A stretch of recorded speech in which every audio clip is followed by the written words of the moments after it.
are the only reason they give us any credibility at all.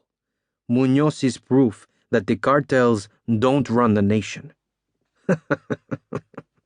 They do, near as damn it. Quintana suppressed his exasperation. Yes, but as long as it looks like they have some opposition, the Americans are not going to turn the country into a free firing zone to protect their bored children from cocaine, and our own people are still going to pay taxes to us as well as the cartels. We may not need Muñoz, but we need people like him, and it has to look like we're trying to get him back. It'd be nice to fail. I agree. We could find a more satisfactory opponent for you for the election, but... So, find me the biggest idiot of a general you can, and we'll send him off. No. It would have to be our best people. But anyway, I have another idea. Why not let the British do it for you?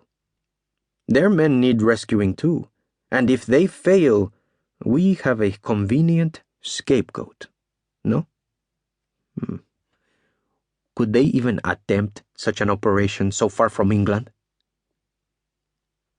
The Malvinas, Quintana said dryly. That was a full-scale military operation.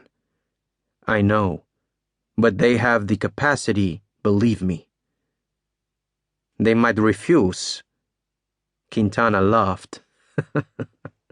They are far too arrogant to refuse, particularly when it's pointed out, tactfully of course, that their men's incompetence was responsible for the success of the kidnap attempt. Was it? They trained the unit who were supposed to be protecting Muñoz. Estrada thought about it. You said if they fail, we have a scapegoat. What if they succeed? We'd be no worse off. In fact, when I think about it, we'd be better off. Who will be able to claim the credit for bringing them in? You. What selflessness. All that ingenuity and effort just to rescue your main opponent from the cartels.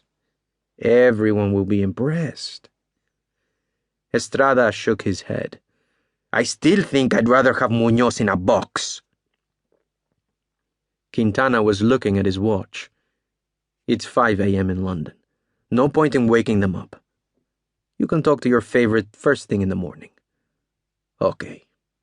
The president agreed. Now go away and let me watch TV. With almost infinite patience, Winwood eased his head out through the top layer of fetid rubbish. For at least a minute, he held the same position, not moving his head, eyes growing accustomed to the darkness, ears straining for any sounds of human activity. There seemed to be none. With the same patience, he slowly swiveled his head. There was darkness all around. Tilting his head upwards, he discovered, thankfully, that the stars he would need for navigation were still twinkling in a clear sky.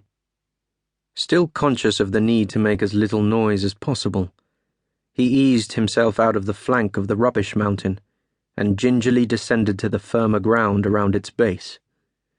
To his surprise, he could hardly smell it anymore. Doubtless anyone else would be able to smell him a mile away. There did not seem to be a shower handy. He brushed himself off as best he could, thinking it had been worth it. Several times over the last 8 hours he had heard dogs not far off, but no dog alive would have been able to trail him through the melange of smells in this place. His watch, guaranteed to withstand 200 meters of water, so useful for a time-conscious manta ray, Winwood thought, had managed to survive 1 meter of Colombian refuse. It was 4 after 4, which gave him around 2 hours more of darkness. He had decided against going back into Cali. There was just no way of knowing who could be trusted. No, it had to be Bogotá, where at least the presence of embassies induced a notional sense of one law for everyone. And anyway, it was on the way home to Blighty. So which way? Memory told Winwood that Malverdes was north-northwest of the city centre, and that the main north road out of Cali actually ran due northeast across the valley before heading due north.